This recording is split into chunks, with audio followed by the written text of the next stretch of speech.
Sonic, the heart of your system.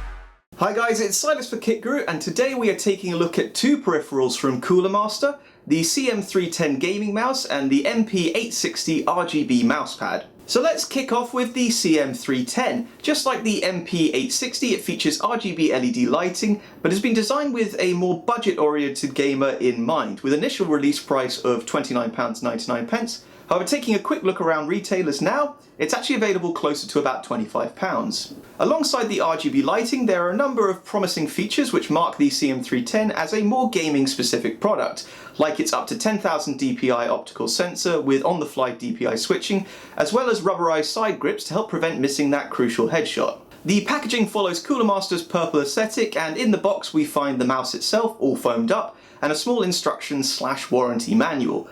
Initial impressions of the mouse when unpacked are actually pretty positive.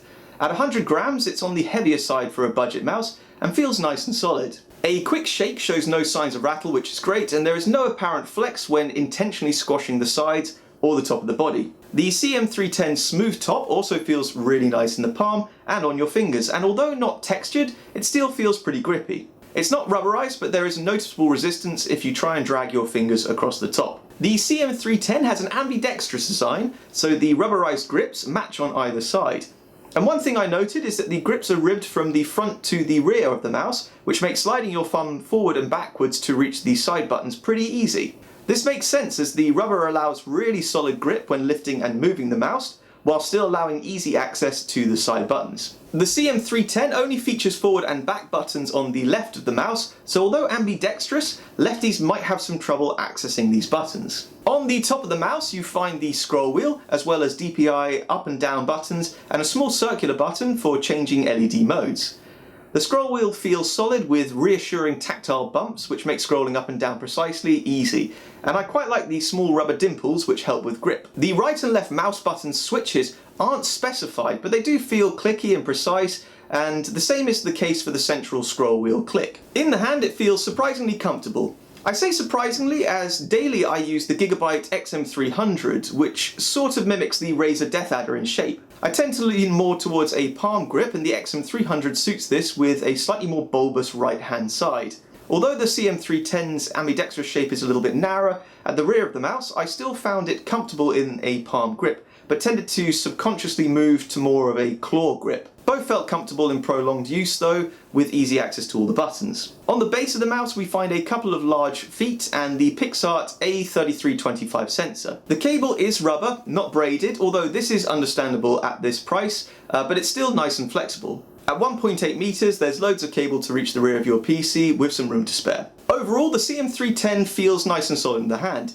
Being a little bit smaller gives the impression of a denser build, and the 100 gram weight makes it feel a lot more premium than other budget mice I've previously tried. With the mouse plugged in, the Rgb Illumination kicks into gear. The CM310 is pretty well covered in this respect, with not only an illuminated scroll wheel and Cooler Master logo on the rear of the mouse body, but there is also a surrounding ring light which really sets the mouse off. The lighting is nice and bright, and as mentioned previously, there is a convenient LED control button on the top of the mouse. What did confuse me initially had been that this button only controls the surrounding ring and doesn't include the scroll wheel or logo LEDs. It's worth noting at this point that the CM310 unfortunately isn't supported by software, so all of your DPI and LED controls are set and controlled through the mouse itself. This does also mean that there is no easy remapping of buttons, and although the lack of software support is a bit disappointing, it's easy to forgive when you remind yourself that this is a sub £30 mouse. There is a bit of a trick to controlling the LED lighting effects.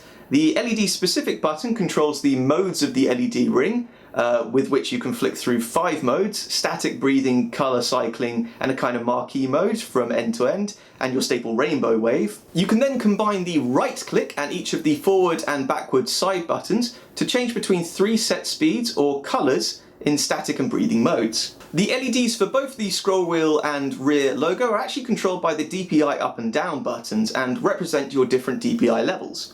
You have 7 different levels to choose from: 500, 1000, 2000, 3000, 4000, 5000, 10,000, and when moving through 500 to 10,000 you have yellow, blue, purple, green, cyan, red and white colours. I tended to stick with 2000 and 3000 as my preference, which did mean I could only have either purple or green, but this did make checking your current DPI level very easy with a quick glance. So the build is solid, lighting looks good, so let's move on to performance. I ran the CM310 through its paces in a few games, PUBG, Superhot and Divinity 2, and overall I was pretty impressed. In fast-paced shooters like PUBG it felt speedy and I didn't find myself cursing the sensor when missing, more so just my poor abilities, and it was certainly accurate enough to aim precisely. I certainly didn't feel let down by it. I did find that I would mistake the LED switching button for DPI down, which is irritating at times, especially when trying to be a bit more pro in instances of sniping. After a couple of misses, I just stuck with a set single DPI,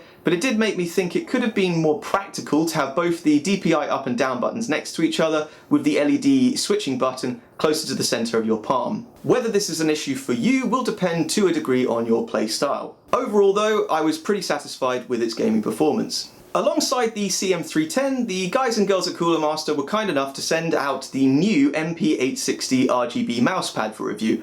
A bit more of the main attraction, so let's take a look at that. The MP860 straight away looks like a great match for the CM310, although priced at £79.99, it's by no means a budget option. The packaging follows the same design with the same purple aesthetic. The mousepad itself is packaged well in card with a plastic cover on the aluminium side of the pad. It's clear with the packaging removed that this is a pretty standout feature of the MP860, as it is dual-sided. On one side you have a low friction cloth, which compared to a typical rubber pad feels nice and solid, not spongy at all. And when flipped over you are greeted by the smooth aluminium surface. Out the box, the MP860 itself is rock solid. There is no flex whatsoever thanks to the aluminium side, and it also has some serious weight to it at 810 grams. Alongside the dual surface functionality, the second biggest feature of the MP860 is its edge-mounted Rgb Illumination, which you can see evidence of with the clear plastic trim that surrounds the pad. This does mean that the MP860 has to be powered, and of course this is done over USB.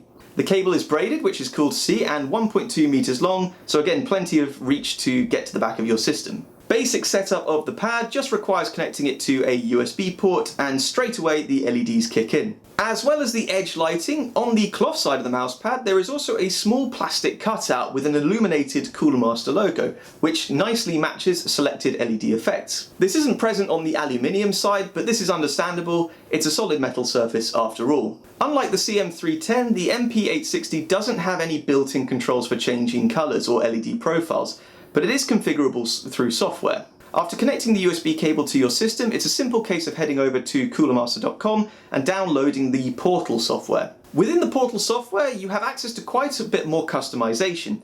You also have loads of modes available: color cycle, breathing, rainbow, wave, star and marquee, and depending on the effect selected, you have color, speed and even LED directions that can be changed. There's quite a lot of choice, and even a custom option where each of the 19 LEDs can be set to a particular colour. The Portal software also allows synchronisation of colours and lighting effects across Cooler Master keyboards and mice, so everything can match nicely. With the MP860 on my desk and a mouse on top of it, it looks to be a pretty good size at 360mm by 260mm. I'm used to slightly larger fabric pads, but I didn't find myself constantly lifting my mouse to bring it back centre, or it's straying over the side. The MP860 is about 10mm deep by the cable and 6 where your wrist would sit, so a little thicker than a cloth mouse pad, and as it's solid I initially had concerns that resting my wrist on the edge would feel uncomfortable, but thanks to the edge taper, this really wasn't the case, and adjusting to the solid MP860 took no time at all. In terms of the surfaces themselves, let's take a look at how they perform. The aluminium side is really fast, and butter smooth. I've used solid plastic boards in the past, but they don't quite match up. The lack of friction and difference compared to cloth is immediately noticeable and had no effect on the responsiveness or tracking of mouse performance. The only real downside is that it does show fingerprints and handprints with a little more ease, and this does appear a little unsightly. Swapping to the cloth side, it is a little bit slower, but thanks to the harder base, my mouse still felt faster than on a spongy, straight fabric mousepad. The corner illuminated logo does take up a little bit of space, but thanks to the larger size, I didn't find that my mouse got caught up here in any way. Overall, I think I'm a bit of a convert. After using spongy fabric pads for years, I'd started to feel it would be hard to give up the MP860 and swap back. The software configuring the LED illumination is good, but the LEDs firing light back off my desk really killed it for me. It really does look great sitting alongside an RGB LED mouse and keyboard. And although I hadn't been able to sync the LEDs, the custom option really helped unify my setup. With the lights out, the LEDs are easily bright enough to light up your desk, and I even found the LEDs from the CM310 reflecting off the aluminium surface. Definitely a cool and good looking piece of kit. So the MP860, the lighting is cool and looks great, and backed up by the Portal software, should suit anyone's setup if they are more LED inclined. I personally really like the LED edition, and I was really surprised by how much I appreciated having a more solid surface under my mouse and under my wrist. Both the aluminium and cloth surfaces work great, and I did find myself switching between the two, say moving to the aluminium surface in games and the cloth for general use and browsing. As mentioned, I think it would be hard for me to swap back from the MP860, however I do have a few small points. Firstly, as both sides are designed to be used, really the only thing holding the pads on your desk is weight. I must say, a few times with some more aggressive movements, I did find the MP860 pad moved around my desk a little bit. Not hugely, like it was about to fly off, but I did find myself readjusting and moving the MP860 back into position when this happened. This I feel could be remedied with maybe just like a small rubber strip running along the top of the mouse pad so it doesn't interfere with where your wrist would rest. Secondly, the price is dear at £79.99, but it is a pretty niche product. It ticks a number of boxes, but to me, for only a very small number of users. What I'd personally really like to see, and this isn't really specific to the MP860, but to almost all RGB illuminated mouse pads out there, is a little more use of the USB connection. It'd be great to see a USB pass-through to make plugging in USB pens easier, or say like a Qi wireless charger built into the service for charging your phone. This I think would really open up this market to more people and would help justify the purchase more. So to summarise, starting with the CM310, it's a really impressive mouse for the price. A solid performer, and although not configurable through software, there is still loads of choice with both DPI adjustments and RGB illumination. Adding cable braiding and software configuration would be icing on the cake, but at £25, even I feel this may be asking a little bit too much. For this price, you're already getting a great quality mouse, one I have even recommended to a mate on a budget already. The MP860, on the other hand, is basically in a different, more premium category. I have to say though, I was really impressed. I initially thought it was a little bit silly, but with it plugged in and set up to match my other peripherals, colour schemes, it really did grow on me. The solid aluminium surface and the cloth surfaces, from almost the instant I started using them, were a big improvement on my budget cloth mouse pads. This to me is where the true benefits lie, and has the MP860 really stand out, with the LED lighting, a nice fun addition. It's unfortunately hard for me to say that this is a must-have product, as it sits in a really unique category, but if you want a smooth, solid mousing experience that feels genuinely better than your run-of-the-mill mousepad, and just like a customizable RGB keyboard, something that you can refresh and change up at whim with new colours and effects, it's a really killer product. It would be really interesting to hear your thoughts on this though, as it is so much of a unique product, so please share them in the comments below. Make sure you like this video if you liked it, and don't forget to hit subscribe for future videos. If you don't want to miss the next video, feel free to click the bell icon below for notifications of new video releases from Kit Guru. I've been Silas for Kit Guru, and I will see you in the next one.